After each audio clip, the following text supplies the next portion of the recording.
Hello and welcome to Confrontation Point's video Snark. I'm making my way through Stalking Jack the Ripper by Kerri Maniscalco. If you haven't seen the other videos about the book, please make sure that you do, or else you might be confused. Links will be posted below. Chapter 29, Shadow and Blood, Wadsworth Residence, Belgrave Square, 9th of November, 1888. Dragging me back across the room, he threw me into a wooden chair next to our mother. Look what you've done. Now I must tie you up for your own safety, sister. Seems to hit a marker on the abuser chart, blames others for their own shortcomings and mistakes. As I look at this passage, I'm suddenly struck by one simple thought. If this book was any good, then there would have been tiny clues that indicated that it was Nathaniel all along. Tiny ticks that he did that made things seem not quite right in the world of Nathaniel. But no, this book was not good, and I am also to the point where I want to go, I don't care about any of these characters. But I'll get back to this closer to the end of the video. So Nathaniel becomes insanely violent with Audrey. He pins her down and tries to draw her blood, but when she injures herself with the needle trying to get free, she eventually realizes that struggling isn't going to help her much here. Eventually, Father shows up, because I guess not even he can ignore screaming when it's coming from up near his office. He demands that Nathaniel release his sister. Nathaniel puts up some resistance, but eventually relents and unties Audrey, and then, like the idiot that she is, she just stands there, because of course she does. Father then goes over to his wife's rotting corpse, extra emphasis on rotting corpse, and stares down at her. He says that he knows that he's been an awful father, which, understatement of the 19th century, bro. Audrey wants to be anywhere but there, but makes no move to actually leave. She also wants to have a scalpel, and then decides that she's only going to help the living from then on out. And then she decides that she's in love with Thomas. And I get that being in scary situations makes people behave and think irrationally, but come on, girl. Now is not the time for this. She finally starts to leave, although Father asks where she's going. She says that she's going to lock Nathaniel into the dungeon and go to the police. Father has to remind her that they'll hang him, which, yes, that's the point. As a family, have we not suffered enough? Everything after the wife/mother dying has been 100% the choices made both by Father but also by Nathaniel. So excuse me when I say that I'm more than a little thin on sympathy for either of them right now. Audrey knows that it's hard, but also realizes that the women Nathaniel murdered need justice. She uses their mother to gain Father's approval. Finally, Thomas comes in. Talk about showing up 15 minutes late and not even bothering to bring Starbucks. He asks if Audrey is okay and then turns to say that Scotland Yard is on their way. He also reveals that he felt like Nathaniel had been Jack for a while now and hates being proven right about this. I'm sorry, did Thomas just say that he felt like Jack was Nathaniel and he did forking nothing to help prevent more deaths? He knew how much that all of this was weighing on Audrey's mind, and he had more than a hunch that it was Nathaniel, and he did nothing, not one thing, to stop any of this. He then goes on to explain to all of them about how he figured it out, because at the end of the day, when I pick up a book about a strong, independent woman who don't need a man, the singular thing that I want to see most in the book is a man swooping in and doing all of the heavy lifting while the girl is an idiot and almost gets herself killed. Yep. A mark of a truly great feminist literature. Yes, I'm being sarcastic. Anyway, he goes on talking about how he ruled out Mr. Wadsworth simply because he couldn't figure out a motive, even though dead wife was the first thing on Audrey's tongue, and the fact that Jack's motives did end up revolving around his dead mother proves how stupid that Thomas actually is right now.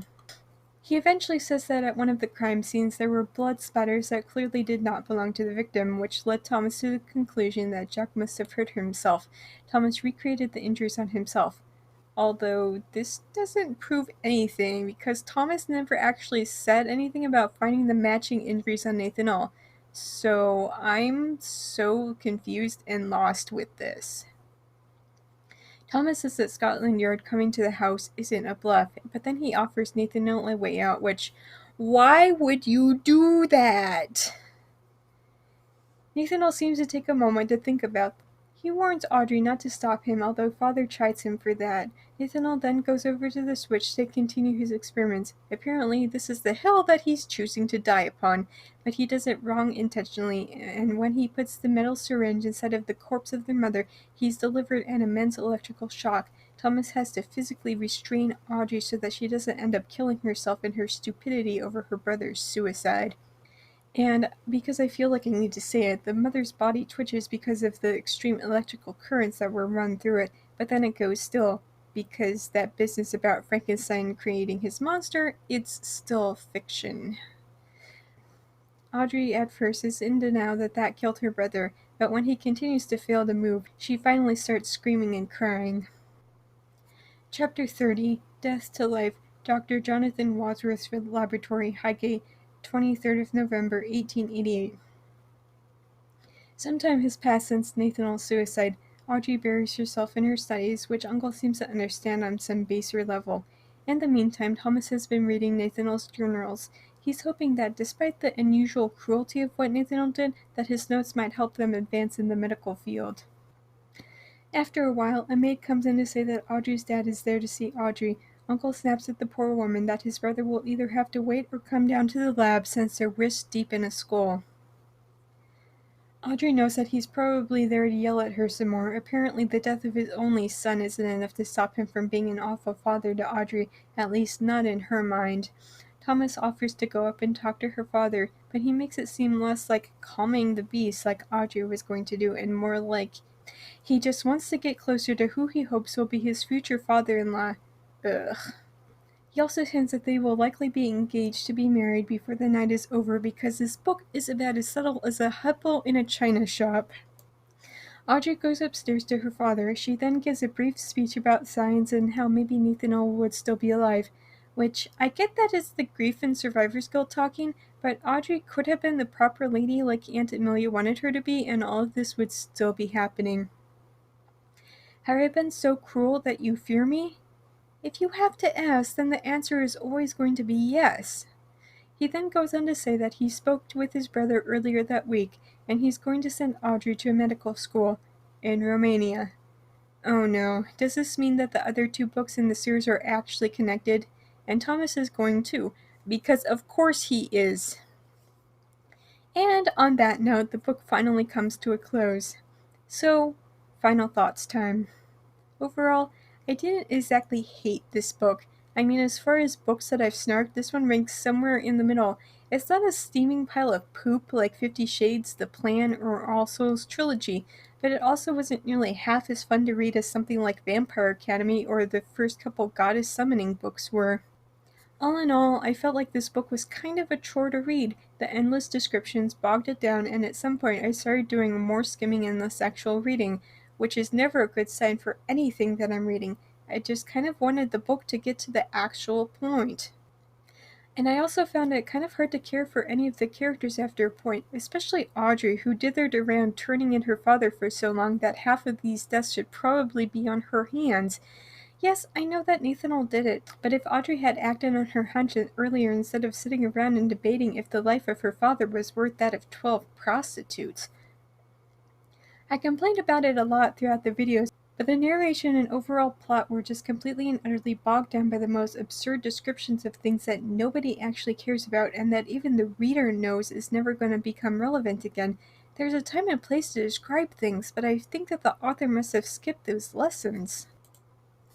Also, the book ends with an author note explaining about how she lifted some things from history, but obviously added things like the characters of Audrey and Thomas, which I reacted to with a big no duh. But at the same time, the author clearly did a little bit of research into Jack the Ripper and some of the stuff that was going on at the time, but at the same time, it's just so frustrating to me that she wrote a series that's clearly supposed to be featured around a strong, independent woman who don't need a man, but fails to understand a single thing about what women were going through in the late 19th century. I mentioned this a handful of times, but the suffrage movement was a thing that was starting to gear up around this time. But not once was it mentioned in less than 200 pages, not even anything in passing. So yeah. That's Stalking Jack the Ripper. I know that this is a series and that there's other two books that follow this.